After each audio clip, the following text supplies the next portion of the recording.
welcome to the Gauteng Alternative Education Expo for 2022. I'm speaking to Anna Mart from the Traveling Teacher. Okay, can you explain, what does a traveling teacher do? So I'm basically a teacher on call to the homeschool community and to cottage schools. I'm an educational coach, so I help them understand the child's learning and any educational questions they might have in terms of progression and, yes, learning and strategies. Right, so it's you. Is there anyone else who also travels? No, it's me only. That's you? Yes. Okay, wonderful. Very cool. Okay, and can you specify how do you help parents, a little bit more? Okay, so basically I help parents. One of their biggest concerns is they need the learning done in less time. So I help them to understand learning routines, to set up learning routines so that the learning can happen quicker and it's predictable. I also help them to understand the learners' levels and how to get them to progress. Okay. And then finally, I help them to make the learning relevant. Okay. Yeah, so sort of helping with assessments and with the child's learning style, Yes. catering to that. Yes. Awesome. Yes, I help them to understand, like they say, my child is, I don't know what level he's reading or how to help him get better. So I help them understand, how do you know which level your child is reading at? Which books are good for them, like in terms of not too hard, because when it's too hard, they lose interest. Yes. When it's too easy and they're not motivated, then there's no point. So it's that spot where it's perfect for teaching. I help them determine that. And then to know for that level, what would be the next logical learning steps from there. So in your teaching and sort of helping parents, why do you recommend learning routines? And what's an example of one?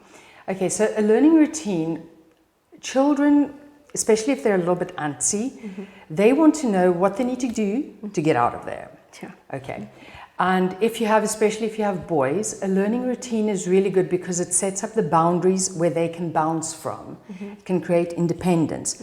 So if they know the things that they need to do for that day, they can get on and do it without you having to interfere all the time. Okay. Okay, so a typical learning routine, we have math routines and we have English routines.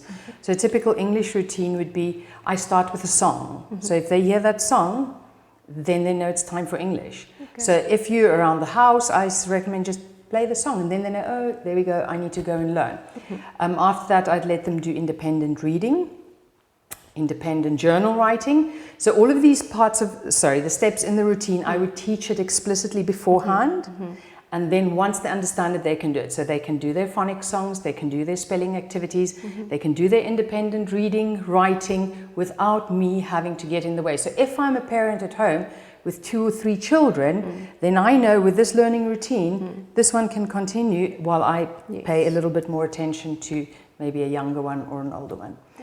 And yes, then similar ones for math. And what this does, like I said, it's predictable. So they can see, these are the things I need to do. I know how to do it. I feel successful. And then I'm much more engaged in my process. Okay, great. So it specifically also will help people who have multiple children to homeschool, Yes, so yes. And the thing is, like a lot of parents, they are a little bit wary of a routine, but I always say, don't think of it as a military routine. Think of it as a dance routine.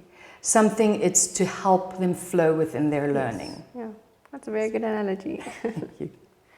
So why would you say it's important to understand a child's learning level, and how do you specifically come alongside that? Okay. So a child needs to learn at a level where it is slightly too hard for him. Like I said, if it's too hard, then they're not going to be engaged. So it's really important to know, where are they working in terms of math? What is their level in terms of reading and writing? Because it's not about this curriculum or that curriculum. When a child learns to write, he has to learn to write his name before he can do anything else. So it's understanding that progress, knowing where he is and being able to identify it on a tool, saying, okay, so this is where my child is. And the other important thing is for the child to understand where he is. Because when he understands where he is and he understands what he needs to do to get better, then again, you take it away from you and you put it in their hands, and then they know, okay, this these are the things I need to master to get better from where I am. Because we don't teach an 8-year-old, we teach children. Yes. Some might be really advanced and some might need a little bit more assistance. Okay, and do you use a specific curriculum, or what do you recommend? For me, the curriculum is not the important thing, because that is the what. So I'm all about the how. There's thousands of things out there that kids can learn. So my thing is, how do you get them to want to learn? How do you get them to engage with that learning? Because we have the internet and it's there for children to use. So when you ignite their curiosity and they want to learn, then the sky is the limit. So no, I don't care for any curriculum. I'm not opposed to any of them. I don't use a specific one. The only thing that I do use is I've got a specific reading platform, because it is finely leveled and it makes real world topics on a child's level. And you can do the reading and the writing from there. Okay, so that's the only thing that I use. And then math, I mean, you need a math curriculum, but again, it's about how you teach it, starting with a question, not telling a child you're going to learn to multiply a 2-digit number by a 1-digit. It's over his head, he's not interested because you've not activated him. So I teach him, instead of saying that, say, how would you multiply a 2-digit by a 1-digit? Because now you've asked them a question, you've activated their brain. So it's small strategies like that to get them, yes. Okay, so you don't have a personal recommendation or preference at all?